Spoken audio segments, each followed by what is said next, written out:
and exhale. Be aware of your heart and lungs simultaneously.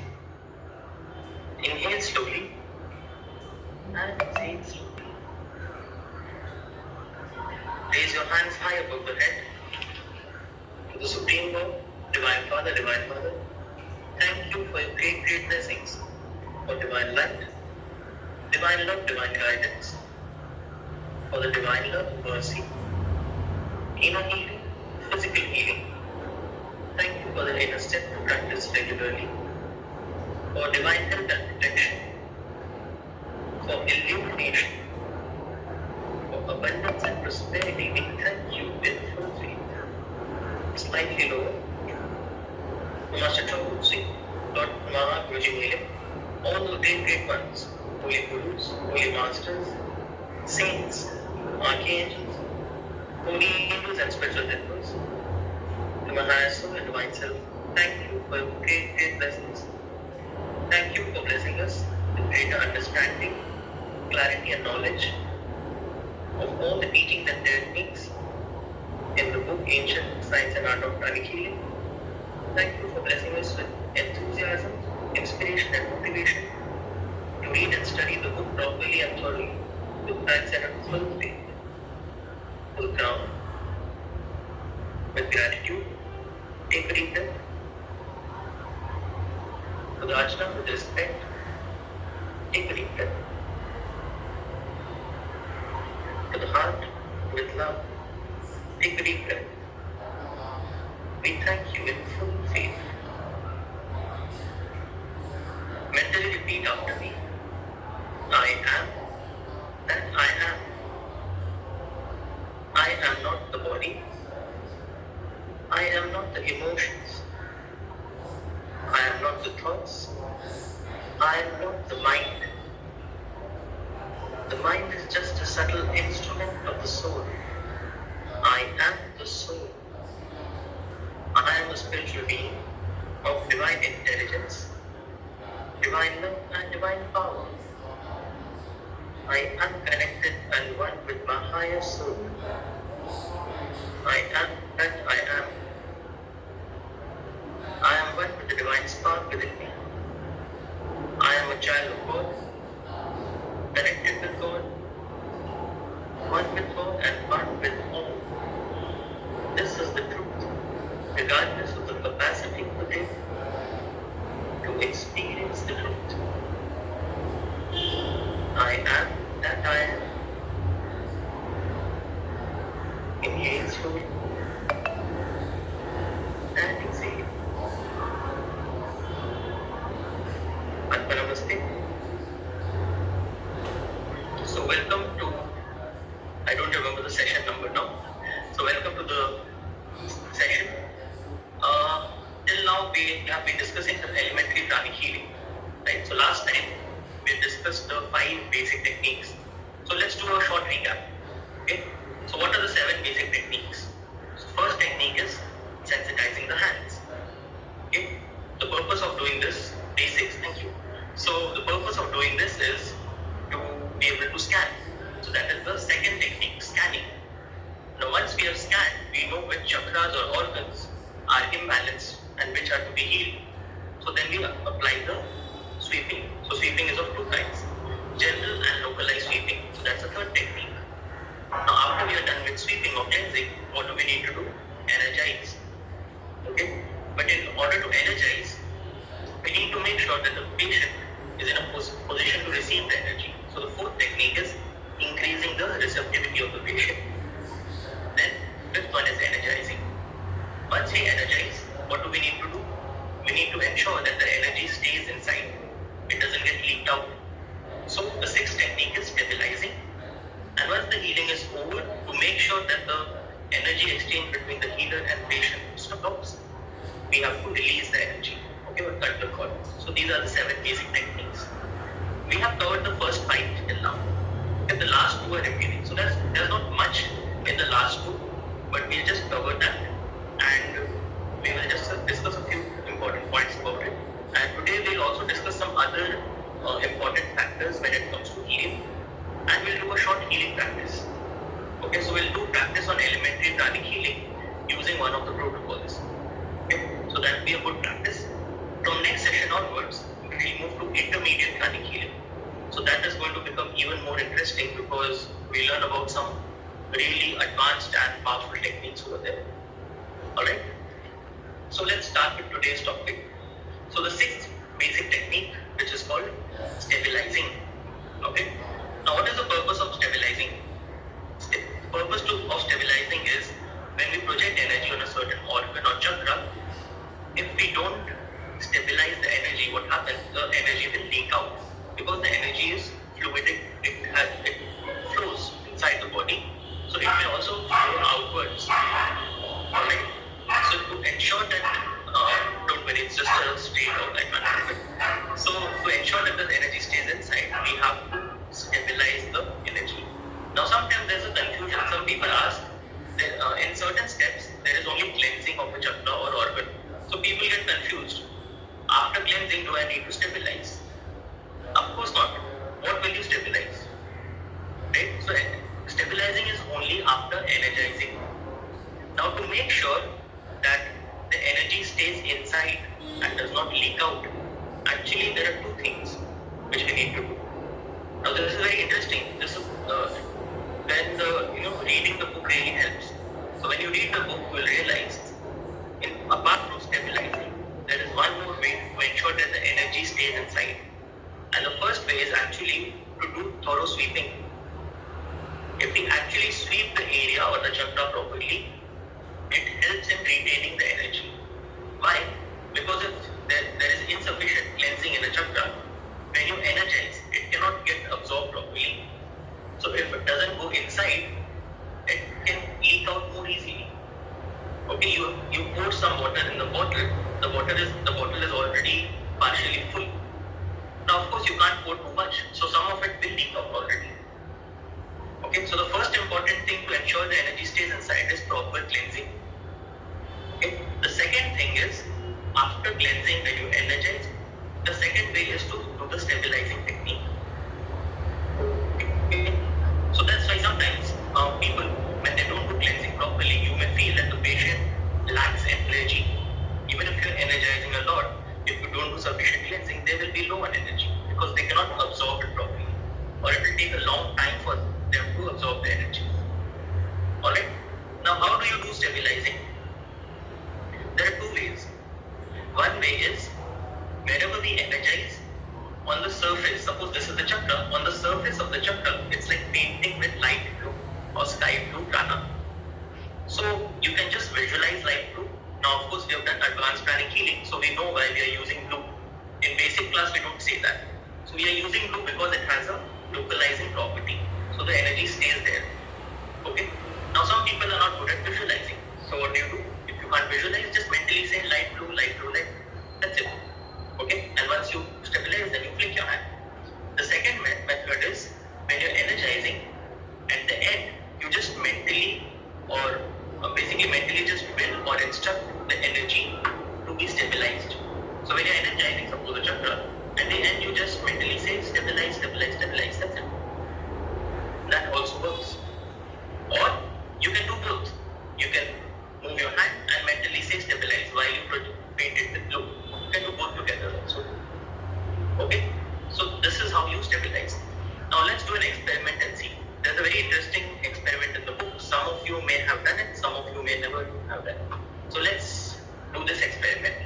So what we'll do right now is, we'll project white light.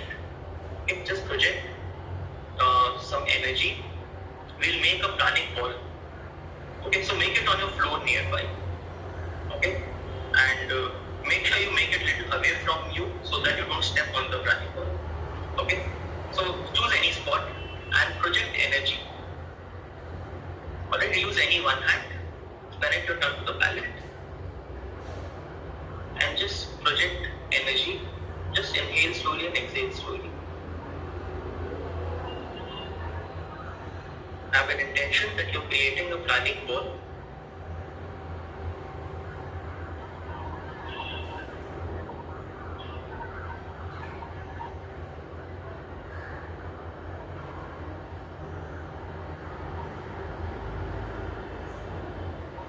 choose for 10 breathing cycles.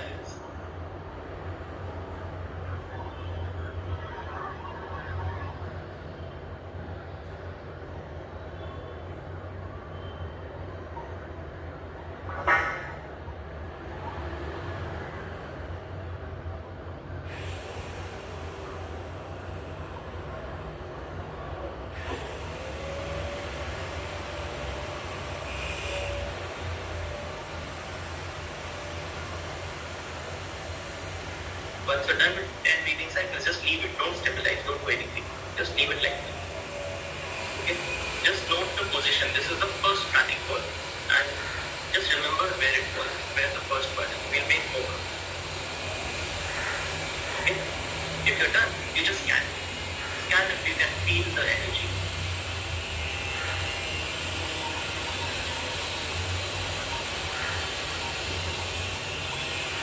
Okay, can you all feel? So let it be there. Okay, now choose another spot and let's make one more. Now this one, instead of making it white, project light blue. You visualize it's light blue. Don't do throat hand chakra technique at all. Just basic technique. Visualize that it's light blue in color.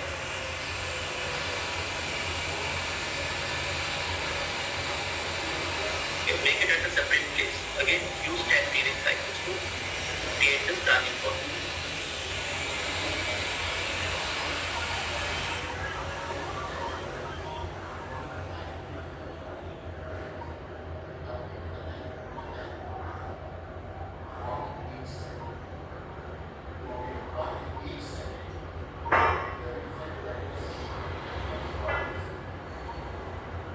Now, of course, since you're projecting, you have to make sure you're also receiving the energy.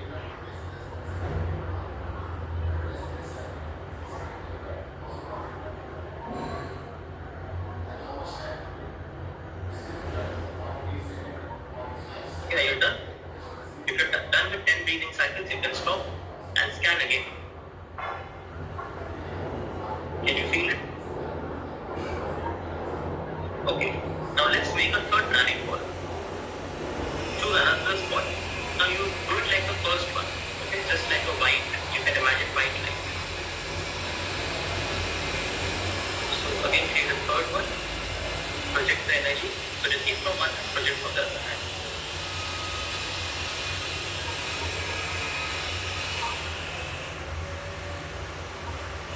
Do this also for 10 breathing cycles.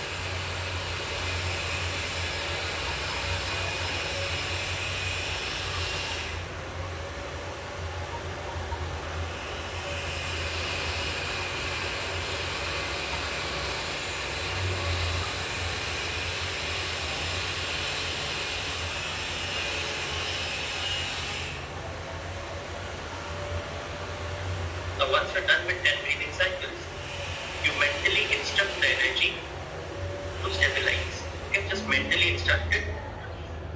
Say stabilize, stabilize, stabilize mentally.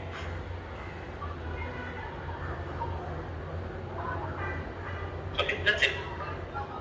So scan this also. Scan the third one also.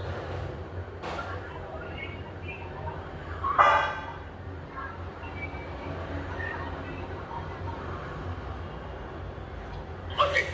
Can you all feel it? So now let it be. Let it be like this for a few minutes. Can somebody remind me after say 20 minutes? We will rescan and check what happened. Okay. Meanwhile, I notice some of you sometimes are moving here and there. Make sure you don't kick the ball. It's not a football. So you don't kick any of them. Make sure. Alright. So anyway, we will scan it later and find out. So we'll understand what the experiment is about. Okay. Now let's move to the next basic technique. The last basic technique is called releasing. Okay, releasing, or sometimes in simple terms we just say cutting the cord. Now, what is this for? Basically, what happens is if people who are clairvoyant, they see the energy. When the healer is healing a patient, there is an energetic cord which connects the healer and patient. Alright. Now, what happens is this is very natural. It will be there between healer and patient because they are exchanging energy. But once the healing is over, it's important that the cord does not remain. Now sometimes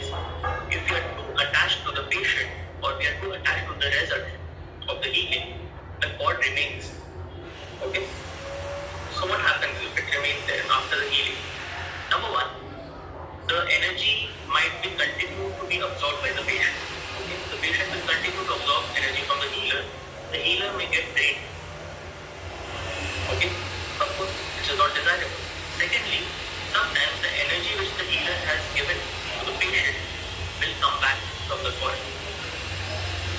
Okay, so what happens? Your healing would waste because the energy will come back.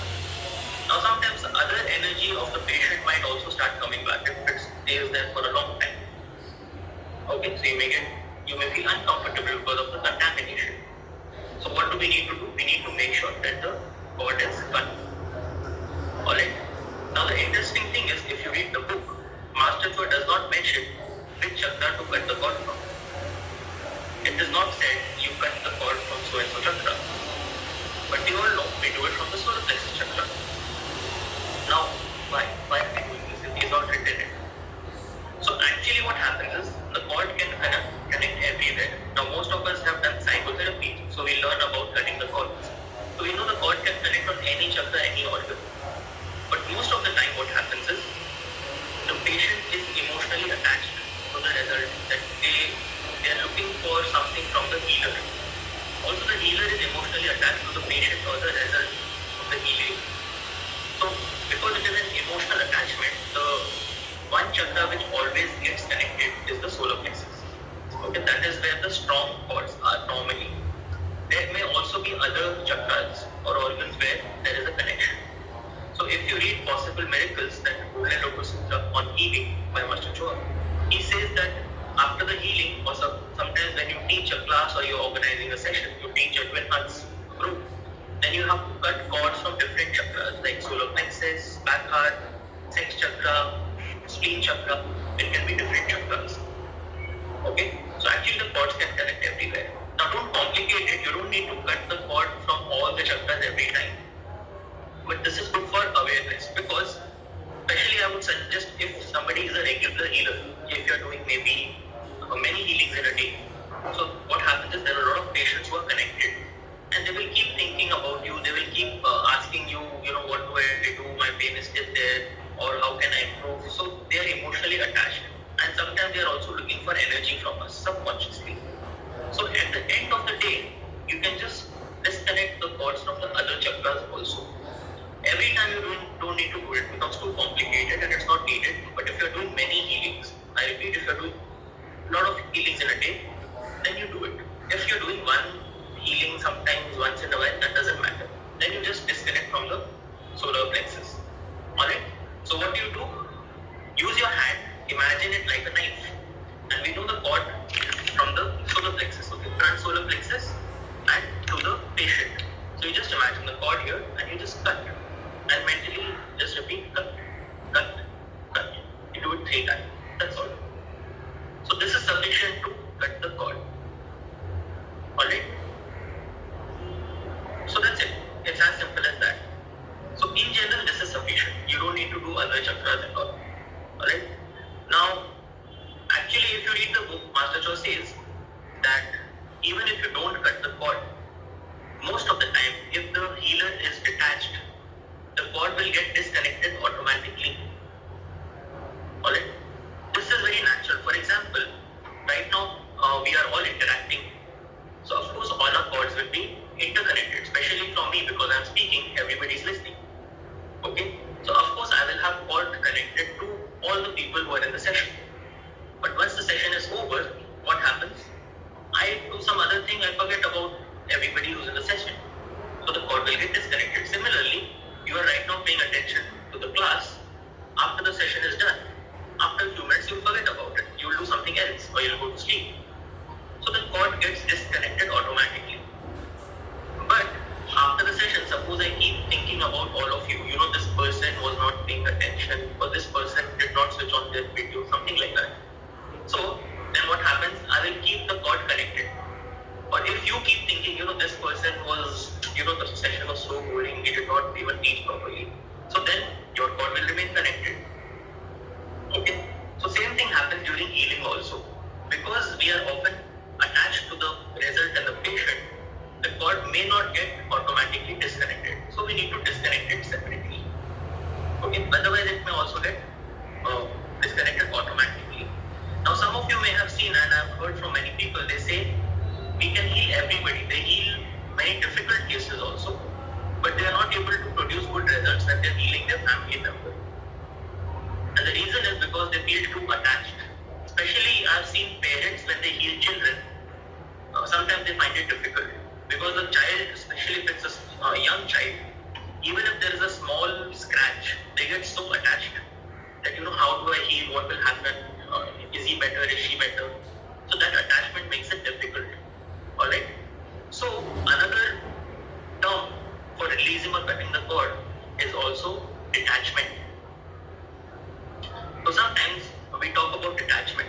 Now, I'm not talking about just healing.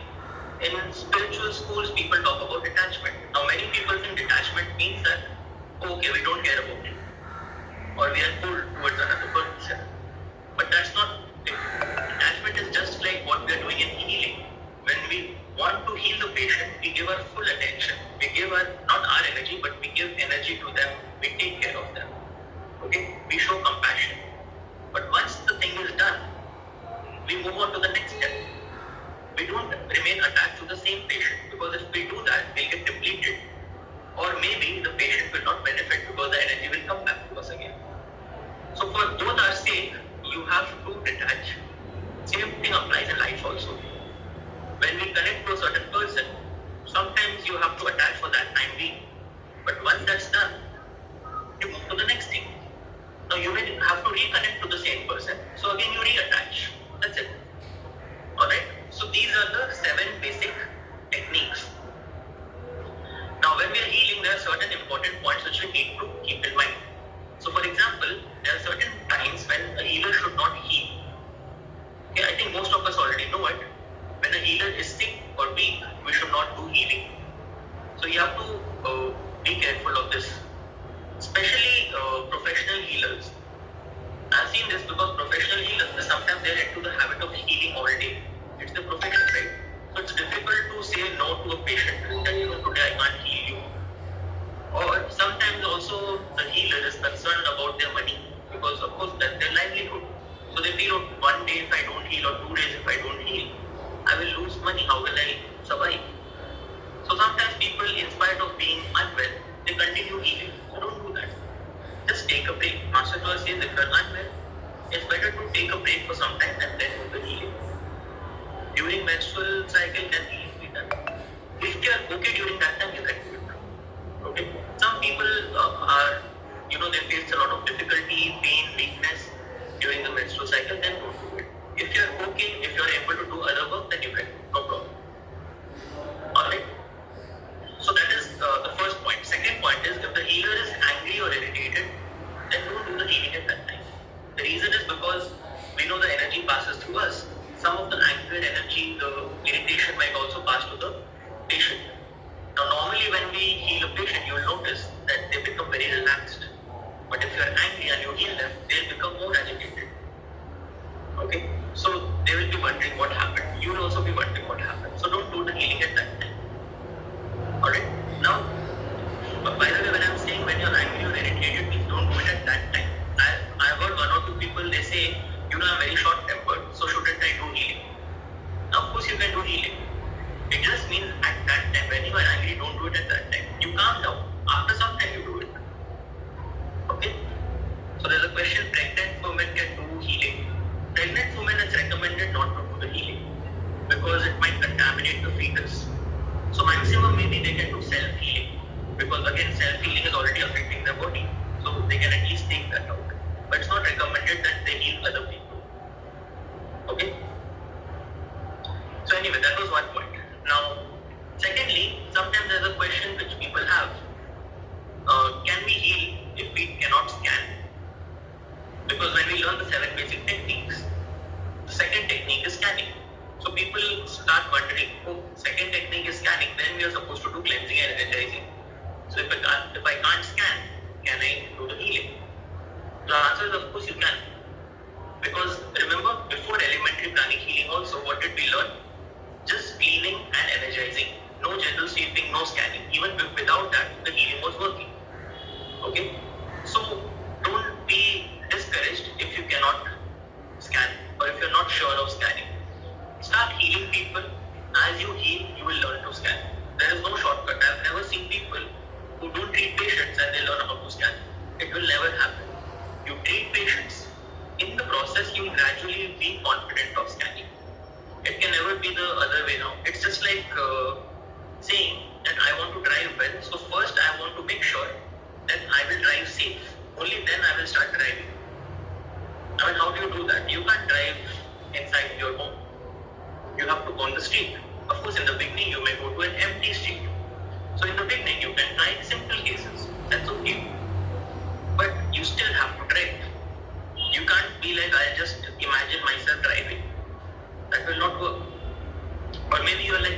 some of you have watched The Big Bang Theory, you can't be like Sheldon Cooper, who learns to drive inside the house.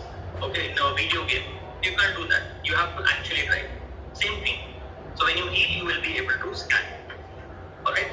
Now, when we are healing, there are certain points which are very important to remember. And these points are basically based on the 7 basic techniques. So when we follow these 7 basic techniques, you will get really good results. But certain times, we don't follow them. For example, sometimes we don't scan the patient. Now you may think you just said that without scanning you can heal. That's true. But to be more effective, especially for critical cases, scanning is useful. Why? Because one, there are certain times when the affected organ or affected part is not near the affected chakra. Okay? So for example, a person has some problem in the nervous system. They may have a pain in the leg because of some nervous disorder. But which chakra controls the nervous system? The forehead chakra. So you have to treat the upper chakra, the chakras in the head.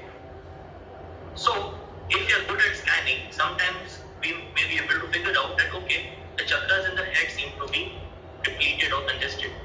So we can heal that. Okay? Also, there are times when we are not sure whether we should do more cleansing, more energizing. So if we can scan, it's easier to understand whether it is sufficient or not. Okay? So you can be better healers if you learn how to scan, especially for more chronic and severe cases. For simple ailments, usually it does not matter much. Okay, so again, but if you're not good at scanning, at least start with simple ailments or moderate ailments. Okay, simple and moderate. Moderate means even if you can do healing for arthritis, diabetes, those are moderate. Extreme cases would be a person who's in the ICU, or a person who has cancer, or severe autoimmune disease. These are little difficult. So that maybe you do some healing and then try those cases. Alright? Another important factor in healing is the amount of cleansing. The cleansing has to be done really thoroughly. If we don't do that, what happens is, first of all, there may be a radical reaction. If there's a lot of dirty prana and if we don't clean it, when you energize, there may be a radical reaction. So to avoid that, you have to do proper cleansing. Secondly, it's important because if we don't do the cleansing properly, the energy will not get absorbed properly. So even the energizing will be less effective. So the recommendation is, as we said, for simple ailments, 30 to 50 sweepings minimum. For a little more difficult, 100 to 200. And for really severe cases, it should be 300 to 500 sweepings minimum. Okay? And you can do more also if needed. So that is the second point. The third point is we have to energize sufficiently. Now this is something which many healers do not do. I have seen most healers do sufficient cleansing. Sometimes some people even do excessive cleansing. Now why don't we do excessive cleansing? Because we are not sure of scanning. So we do too much cleansing. We think, okay, I'm not sure whether it's clean or not, let me clean more. And for the same reason, people sometimes energize less. Why? Because we are scared. If we energize too much, there may be radical reaction. Okay, that's why we don't energize that much. But if you are confident of scanning after energizing, you can scan. If you feel it is over-energized, you can do two things. Like we discussed in the last session, you can do distributive sweeping to move the excess energy to the surrounding areas. Or you can just apply some sweeping to remove the excess prana. So it will normalize. That's it. But that's why scanning in these cases becomes important. Alright? Now another way to ensure that the patient does not have radical reaction is to improve the quality of our energy. So if you read the advanced book, Master Choa explains that the prana is in the form of globules. They are called vitality globules. Now, when a person has more refined energy body, the vitality globules are smaller in size. Okay? And people who have grosser energy, the globules are bigger. Now what happens is, a person who has more refined aura, when they energize, the energy can get absorbed more easily. Why? Because the globules are smaller. Because they are smaller, they can easily penetrate. It's just like suppose you have a object. Suppose there is a jar full of stones. Now, in between the stones, there will be some gap. Now, but if the jar is already full, if you try to put more stones, they may not go in. But if you put sand, which has smaller grains, it can see through the rocks. Alright? So, having a refined energy body is just like the vitality globules are small, like sand. Grosser energy body is like having small pebbles. It's not exactly like pebbles, but maybe bigger grains of sand or very tiny pebbles. So, it's difficult for the chakra to absorb.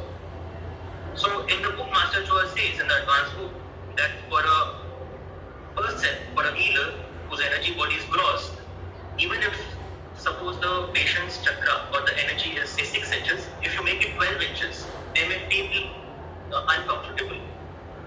But for a patient, for a healer whose energy body is extremely refined, they may make the energy something like 3 feet or 4 feet from 6 inches, and the patient will still not feel uncomfortable. Why? Because it is extremely refined. So this is also one of the ways to ensure there is no radical reaction. Okay. Now once your energy body is refined, you can energize more without worrying about it. Okay. Now how do you make it refined? Of course, there are many ways. One of the ways to make your energy body refined is to do enhanced meditation. Regular meditation is really helpful. Okay. But also other things like having a vegetarian diet. Because vegetarian food has cleaner energy, more refined energy. Non-veg food, the energy is not that clean, it's grosser. So having a vegetarian diet will help you have a more refined energy body.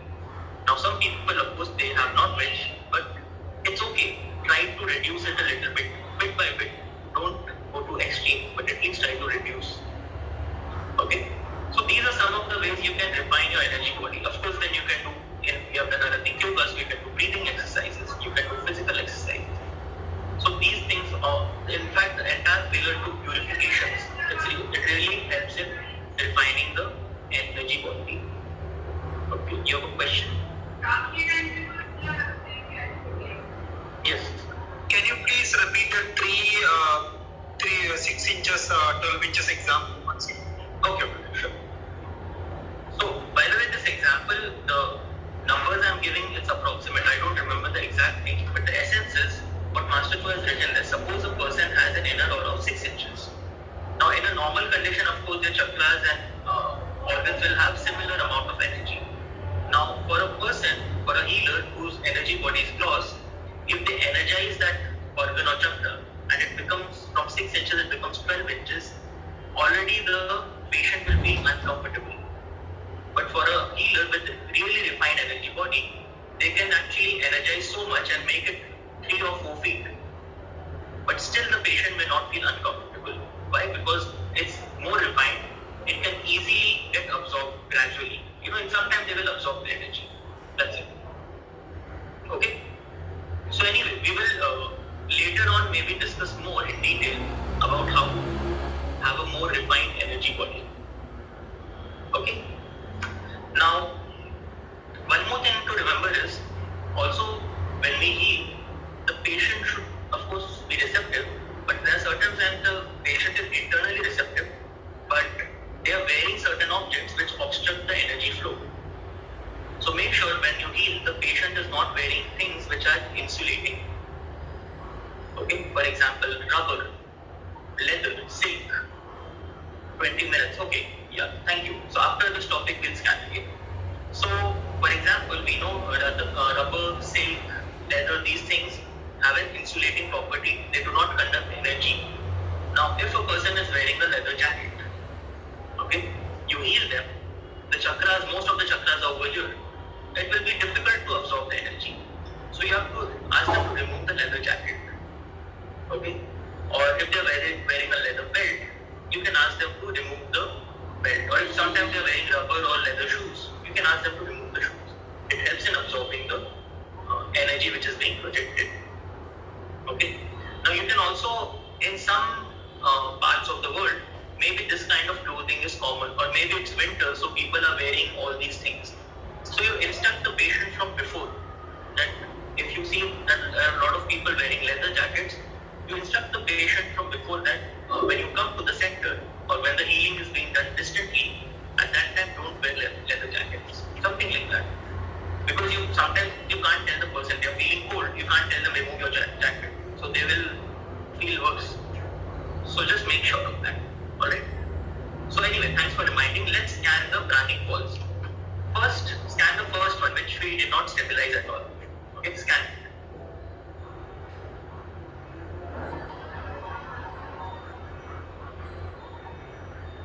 Can you feel it?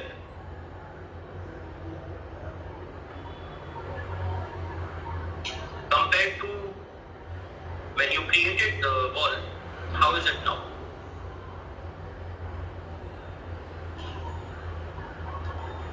What do you think?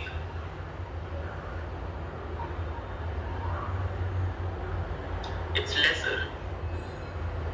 Okay. I think you just joined. Maybe we had created 3 energy balls. So I think if you have come later